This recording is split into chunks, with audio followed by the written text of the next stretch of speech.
Suggested questions 3 देखते हैं।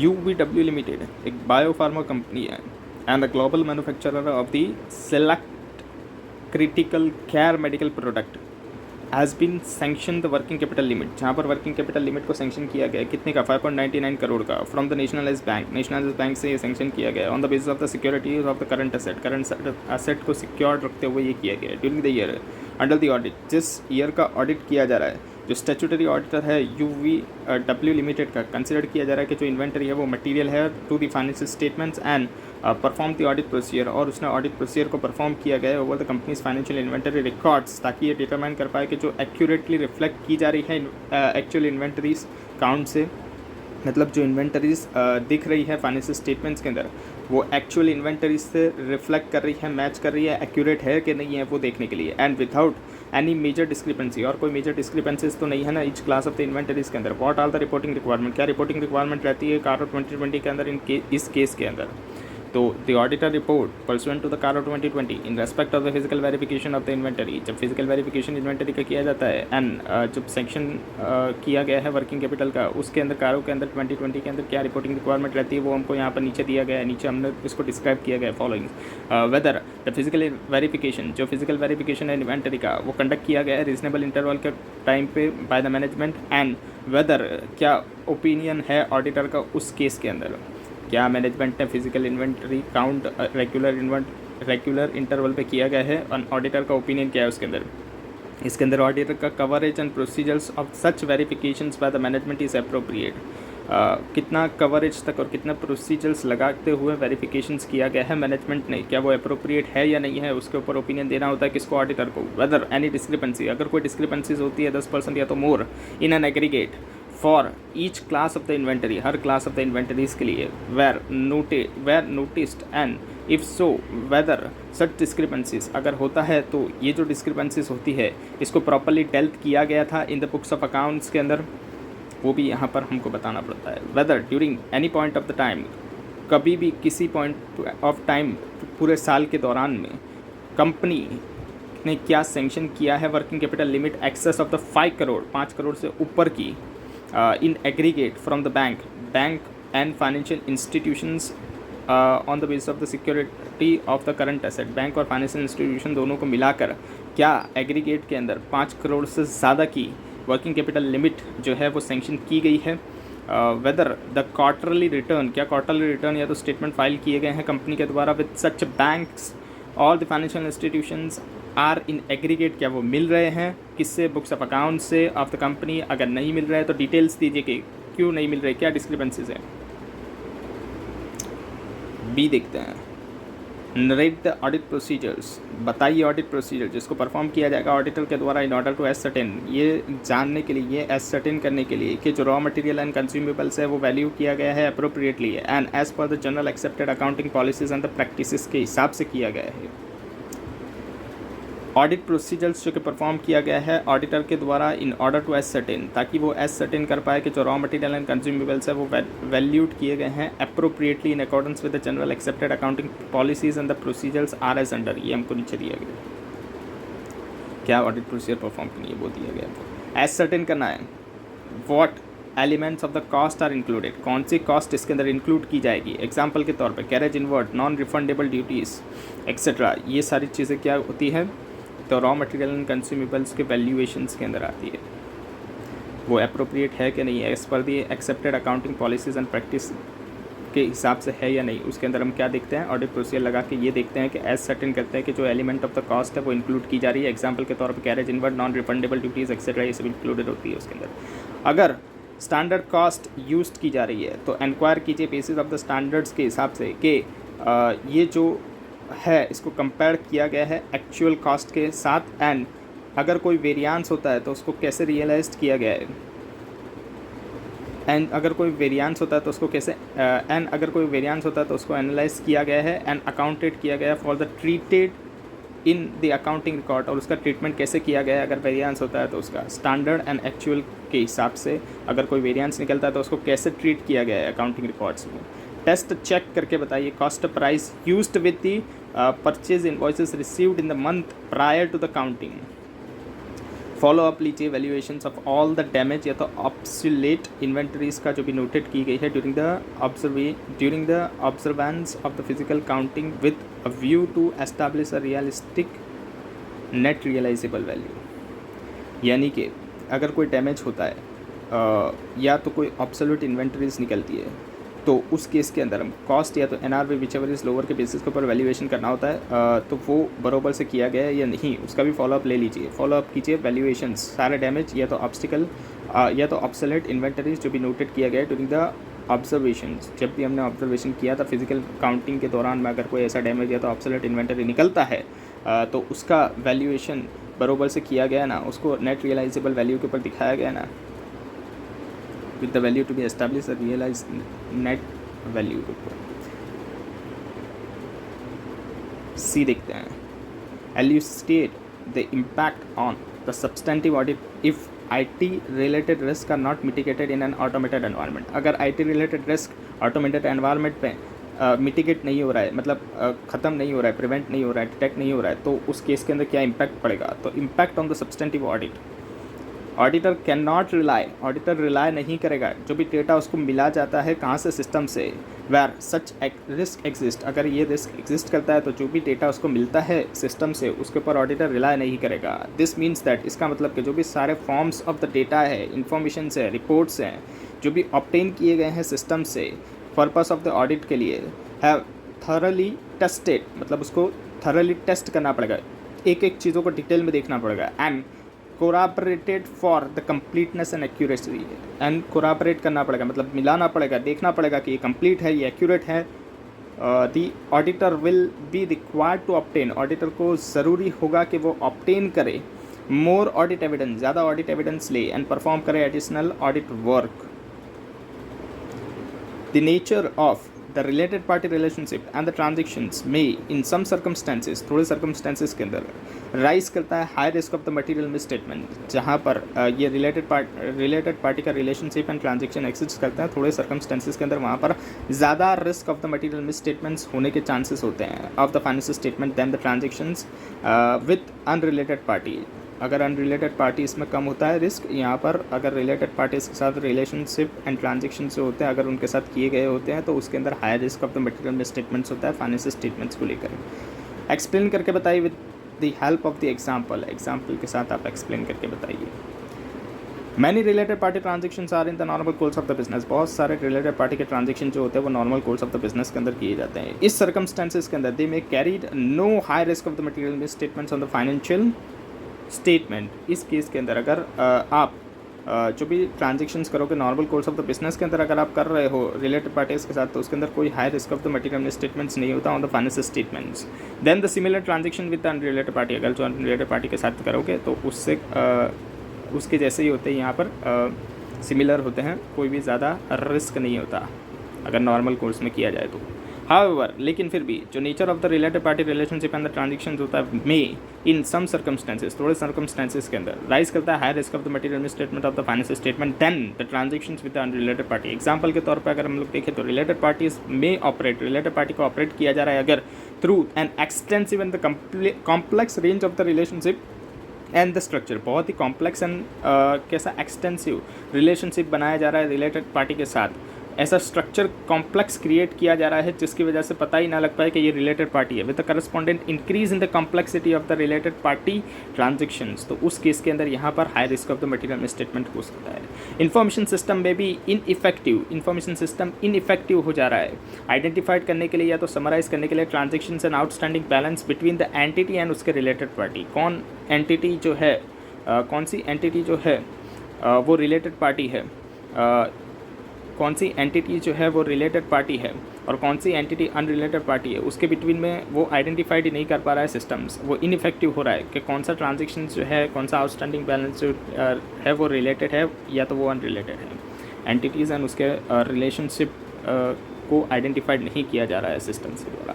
Related party transactions में not conducted under the normal market terms, related party transaction जो कि मार्केट टर्म्स के हिसाब से नहीं किया गया है, मतलब आर्म लेंथ प्राइस के ऊपर नहीं किया गया है, कंडीशन जो भी होती है मार्केट कंडीशन उसके हिसाब से नहीं किया गया है।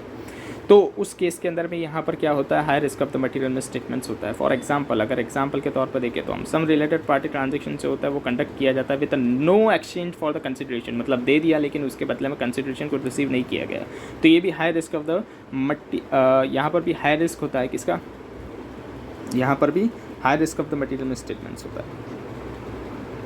इसके बाद देखते हैं question number 4, the auditor determines of the materiality is the matter of the professional judgment. जो ऑडिटर मटेरियलिटी डिटरमाइन करता है वो उसका प्रोफेशनल जजमेंट होता है, and is affected by the auditor perceptions of the financial information need of the users of the financial statements। Auditor ये सोचकर अपना प्रोफेशनल जजमेंट लगाता है कि जो फाइनेंशियल इंफॉर्मेशंस है वो कितनी ज़रूरी है users of the financial statements के लिए, मतलब जो भी यूज़र्स है फाइनेंशियल स्टेटमेंट उनके लिए ये इन्फॉर्मेशन कितनी ज़रूरी है, कितनी महत्वपूर्ण हो जाती है, उसके बेसिस के ऊपर अपना प्रोफेशनल जजमेंट लेता है, वो मटीरियलिटी डिसाइड करता है उसके बेसिस पे।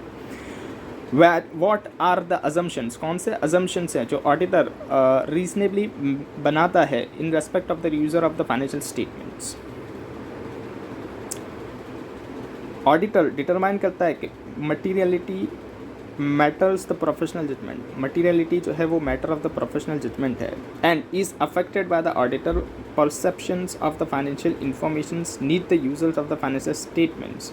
इस कंटेक्स्ट के अंदर it is reasonably for the auditor, ये रीजनेबल होता है ऑडिटर के लिए अज्यूम करना कि यूज़र जो है उनको जो यूज़र्स हैं उनके पास रीजनेबल नॉलेज होगा business and economic activities and the accounting and willingness to study the informations. उनके पास नॉलेज होगा यूजर्स के पास किसका, बिजनेस का, कि क्लाइंट जो है वो क्या बिजनेस कर रहा है, इकोनॉमिक एक्टिविटीज़ क्या है उसकी, अकाउंटिंग कैसे कर रहा है वो, एंड वो willing to study the informations, और उनकी इच्छा होगी स्टडी करना इंफॉर्मेशंस जो भी फाइनेंशियल स्टेटमेंट्स में है विद द रीजनेबल डिलिजेंस, मतलब कि वो बोलते हैं ना,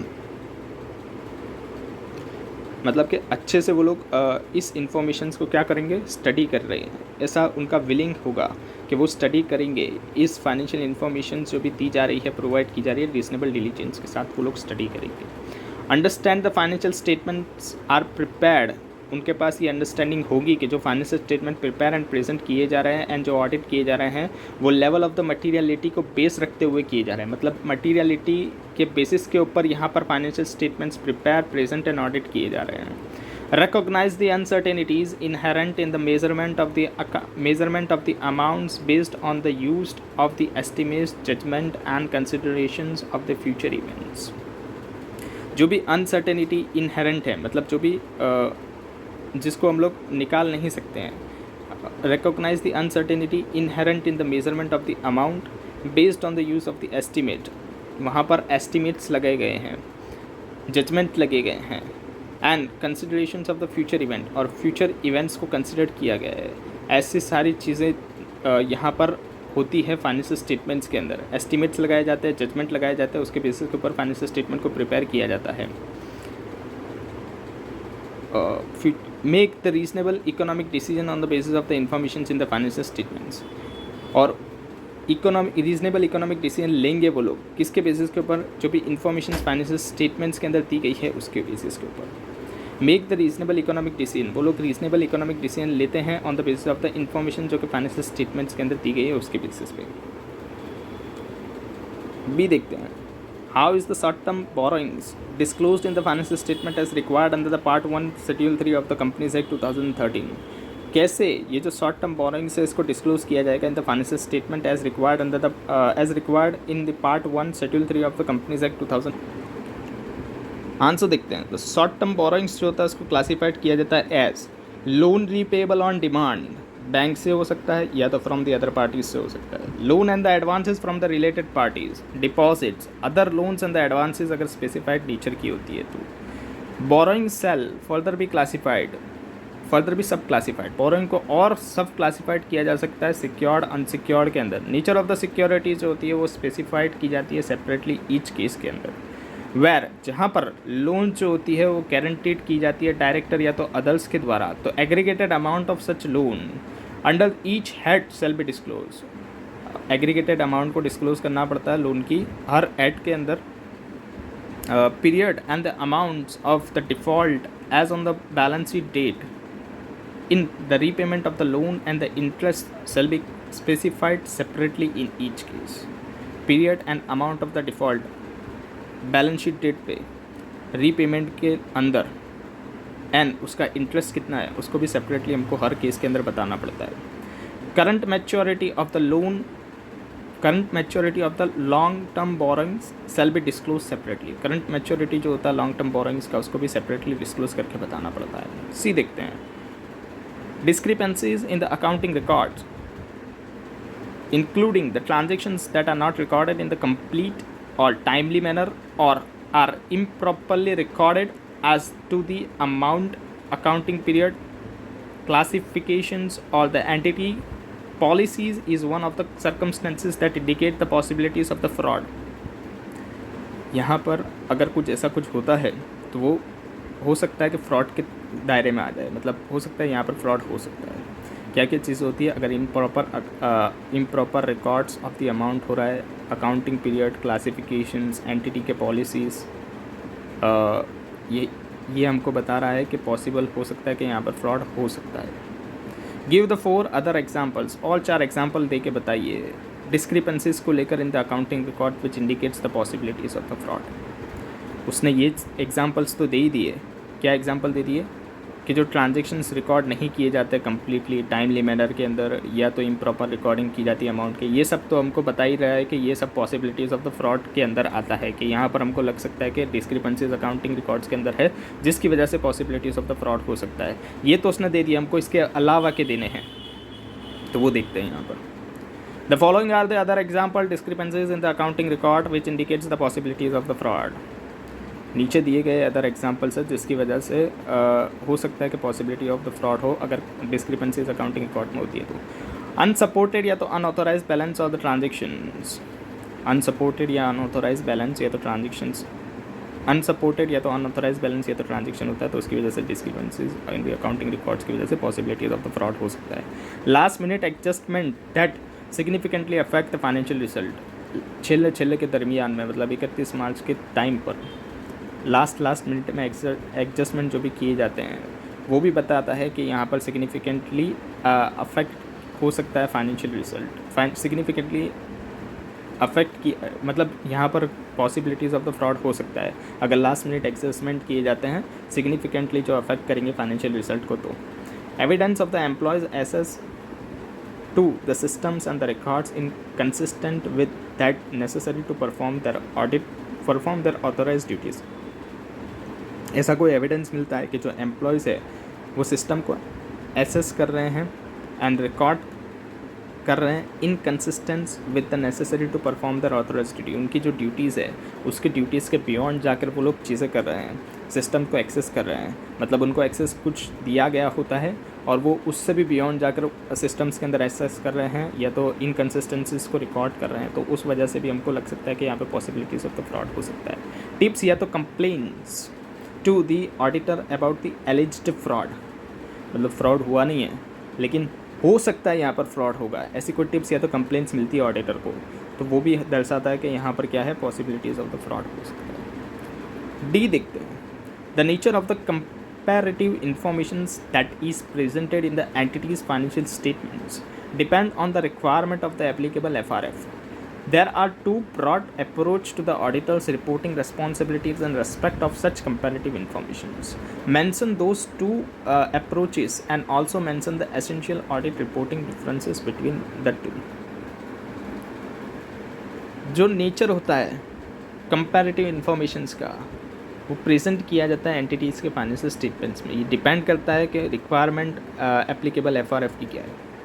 there are two different broad approach. 2 different broad approach है. ऑडिटर की रिपोर्टिंग रिस्पॉन्सिबिलिटी होती है in respect of such comparative informations. कौन से 2 हैं वो? इसको रिपोर्ट करना पड़ता है ऑडिटर को. पहली है करस्पॉन्डिंग फिगर्स एंड सेकंड है comparative financial statement. Approach to be adopted is often specified by the law regulations but may also be specified in the terms of the engagement.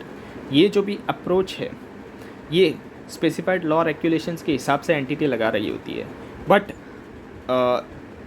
उसको specified करना पड़ता है उसके terms of engagement में, मतलब auditor को से जब वो टर्म्स ऑफ एंगेजमेंट साइन करता है तो उसको बताना पड़ता है कि कौन सा अप्रोच वो फॉलो करेगी। The essential audit reporting differences between the two approach, क्या एसेंशियल ऑडिटिंग रिपोर्ट का डिफरेंस है इन दोनों के अंदर। तो फॉर करस्पॉन्डिंग फिगर्स के अंदर ऑडिटर का ओपिनियन जो फाइनेंशियल स्टेटमेंट्स में होता है वो रेफर करता है सिर्फ करंट पीरियड के लिए ही, जबकि कंपैरेटिव फाइनेंशियल स्टेटमेंट्स जो है वहाँ पर जो ऑडिटर का ओपिनियन होता है वो रेफर करता है period for which the financial statement are presented, जो जिस पीरियड का फाइनेंशियल स्टेटमेंट प्रेजेंट किया गया है उसी के ऊपर सिर्फ ऑडिटर अपना ओपिनियन देता है। Comparative financial statements auditor opinion refer to each period of for which the financial statement are presented, हर पीरियड के लिए ऑन द फाइनेंस, सॉरी वहाँ पर गलत बोल दिया मैंने, फिर से देखते हैं इसको। The essential audit reporting difference between दोनों के बीच में क्या डिफरेंस होता है। For the comparative figure for the corresponding figures के अंदर ऑडिटर का ओपिनियन जो होता है फाइनेंशियल स्टेटमेंट में वो रेफर करता है सिर्फ करंट पीरियड के लिए, मतलब ऑडिटर अपना ओपिनियन सिर्फ करंट पीरियड के लिए देता है कि इसके अंदर करस्पॉन्डिंग फिगर्स के अंदर, जबकि जब कंपैरेटिव फाइनेंशियल स्टेटमेंट्स होता है उसके अंदर ऑडिटर अपना ओपिनियन देता है ईच पीरियड के लिए, हर पीरियड जो भी फाइनेंशियल स्टेटमेंट्स के अंदर प्रेजेंट है उन सारे पीरियड के लिए अपना ओपिनियन ऑडिटर अपना देता है ओपिनियन सारे पीरियड के लिए। वो कौन सा होता है, तो कंपैरेटिव फाइनेंशियल स्टेटमेंट्स होता है जहाँ पर ऑडिटर अपना ओपिनियन हर पीरियड जो कि प्रेजेंट किया गया है फाइनेंशियल स्टेटमेंट्स उसके ऊपर अपना ओपिनियन देता है, मतलब कि करंट पीरियड और उसके बाद प्रीसीडिंग के अंदर immediate preceding the current period के अंदर अगर जो भी प्रेजेंट किया गया होगा, मतलब 3 साल के किए गए होंगे, 4 साल के किए गए होंगे, जैसे लॉ और रेगुलेशंस के हिसाब से प्रेजेंट करना होता है उसके हिसाब से वो उन पे भी ओपिनियन देगा, ना कि सिर्फ जो वो ऑडिट कर रहा है सिर्फ उसी पीरियड का ओपिनियन देगा, बल्कि जो कंपैरेटिव फिगर है उनके ऊपर भी वो ओपिनियन देगा, कंपैरेटिव ईयर्स की जो फिगर है उसके ऊपर भी ओपिनियन देगा। इसको क्या बोलते हैं, कंपैरेटिव फाइनेंशियल स्टेटमेंट्स के ऊपर ओपिनियन देना बोलते हैं। ये कंपैरेटिव फाइनेंशियल स्टेटमेंट्स का ओपिनियन दिया गया होता है ऑडिटर के द्वारा, जबकि करस्पॉन्डिंग फिगर्स के अंदर जो पीरियड जो होता है करंट पीरियड उसी के ऊपर अपना ऑडिटर ओपिनियन देता है। क्वेश्चन नंबर 5 देखते हैं। You are the senior member of the engagement team of the Masters BB and Associate. Before starting the audit, you explain to the other junior assistants about the meaning of the audit evidence. One of the junior assistant is of the view that the audit evidence include only the informations contained in the accounting records and no other informations. एक junior क्या बोल रहा है कि सिर्फ जो audit evidence होते हैं उसमें सिर्फ इन्फॉर्मेशन जो भी अकाउंटिंग रिकॉर्ड्स के अंदर है सिर्फ वही इंक्लूड की जाती है, उसके अलावा और कुछ भी ऑडिट एविडेंस के अंदर नहीं लिया जाता। You are of the opinion that a combinations of the test of the accounting record and the other information is generally used by the auditor to support his opinion on the financial statement. हम इस opinion के अंदर हैं कि दोनों का mixture मतलब combinations ज़रूरी होता है फॉर्म करने के लिए, सपोर्ट करने के लिए opinion on the financial statements. In the above context illustrate करके बताइए 2 appropriate examples of each. First दिया गया है informations contain in the accounting record, other information that authenticates the accounting records. इन 2 का इलस्ट्रेट करके हमको एग्जाम्पल्स के तौर पर बताइए। आंसर देखते हैं। Uh combinations of the test of accounting records and the other informations generally used किया जाता है ऑडिटर के द्वारा सपोर्ट करने के लिए उसका opinion on the financial statements.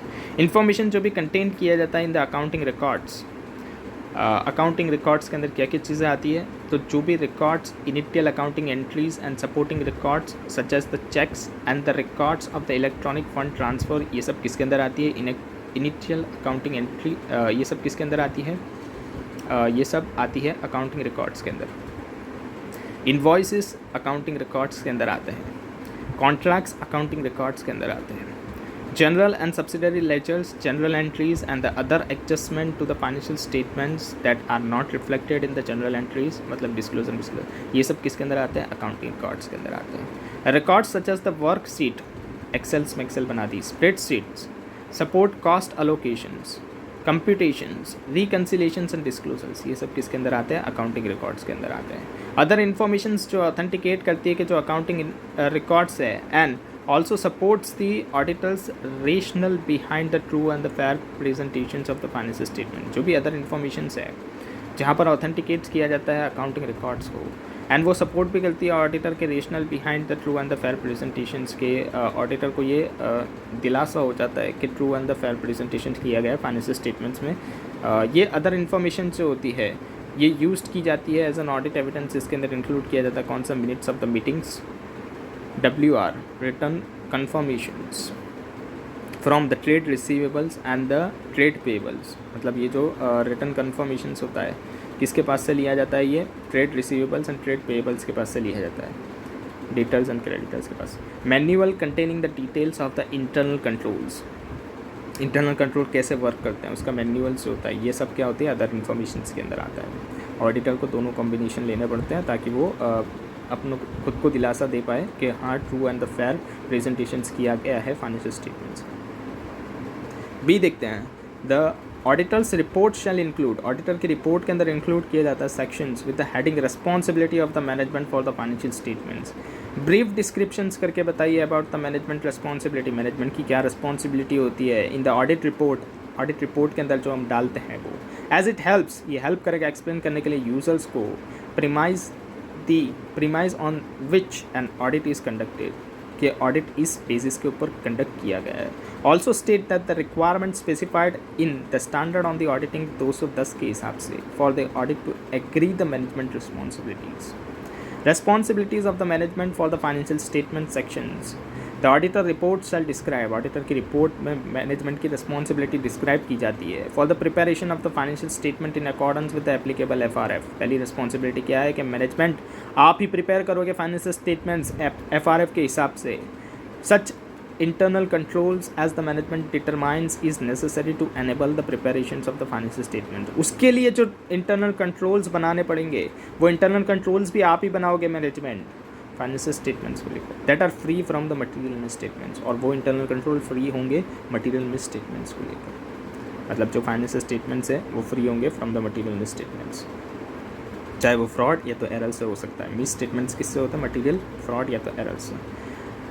Assessing the entities ability to continue as a going concern, auditor अपनी ऑडिट रिपोर्ट्स के अंदर मैनेजमेंट की रिस्पॉन्सिबिलिटी बता रहा है। उसके अंदर पहले के अंदर हमने देखा कि क्या रिस्पॉन्सिबिलिटी थी, अब सेकंड के अंदर देखते हैं कि गोइंग कंसर्न कंटिन्यू रहेगा एंटिटी के एबिलिटीज़ को लेकर, वो भी एंटिटी की रिस्पॉन्सिबिलिटी होती है। And whether the use of the going concern basis of the accounting is appropriate as well as disclosing if applicable।